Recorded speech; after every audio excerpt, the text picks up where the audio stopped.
Welcome to Basic Discovery video. In the vanilla content of Squad, you have now a new folder which is named Settings. In that folder, you will find everything which is related to the V2 new systems. Let's take things in order. First, the map folder, which contains the base blueprint class for any kind of layer, base blueprint class for any kind of layer config. Base blueprint class for any kind of level. This will basically mean that if you want to modify to make total conversion or add some customized behavior, you will have to override this specific class if you want to modify something against the level, the layer, or the teams. On V2, we have removed several settings which were located in world setting in the past and moved them in these three little assets. As you can see here, it remains only the generate map, the game mode, which is basically Unreal implementation, and the camera location. In these new assets, because we speak about assets, we will use these three reference classes. They are not regular blueprint classes, but they are asset classes. That means that if you look in the map folder on any maps, you will find a level asset, which is this thing. As it is an asset, it has these primary data sections. So this contains a data table link and a row name and a mod ID. This mod ID will be related at runtime, meaning that at runtime in the blueprint you will be able to get which mod has provided this asset, or if it's vanilla. You have also the chunking rule settings, which could be the object of another tutorial later on for patching smallness. And you will have basically the specific settings of squad levels. So if we open this level classes, we can find that we have biome, theater of operation, and couple accessors. So that means that what you are seeing here is coming from that blueprint classes. And if you override anything here and create an asset of your new type, you will have new entries. An important thing right now is that we store most of exposition data in data tab. So if we look at this level table, it contains level entry. A level entry is a blueprint defined class which contains mostly loading screens, music, and different display name and lore. So if you look at this level table, you can find all the entries for all maps. Be aware that this level table is not intended to stay. It is right now a single entry point for now, but we're gonna break it down in order to have one data table per level. This looks a little bit weird, but this is just in order to have better patching setups. So what you're gonna do when you want to use this kind of new assets, you're gonna either duplicate this level table and clear it entirely, or create a new asset by doing right click, miscellaneous, data table, and there you can select level table. On the same spot you will find the layer table, which currently contains nothing much than just a correspondence between IDs of level and display name of level. So this is really important to keep in mind that these IDs here needs to be unique across the whole project.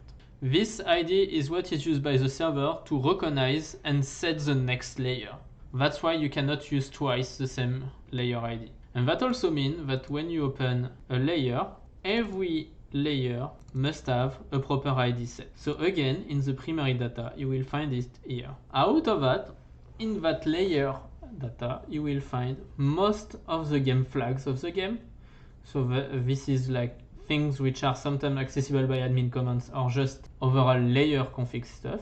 You will have a link to the game mode data table, which is used only for exposition as we speak. You will find the level ID, which need to be corresponding to your outer level. So here, this Gorodok entry must be exactly the same as this Gorodok entry here. That's how we link level and layer, and that's why you can now create layer of vanilla maps without duplicating everything, because the only thing you can have to do is create your world layers as before and then register it by this way. It will immediately pull them as child level for Godorok instead of having to make Oki's Gorodok or hardcore mode Gorodok. Now you don't need to do that anymore, you just need to register the outer level. You will find also an array of vehicle modifier.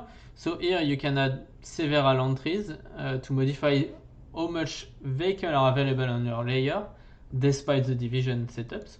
And finally, you will find a link to the actual layer in Unreal World. Last section of this area is the team config. For a valid layer, you need to have at least two configurations, one for team 1 and one for team 2.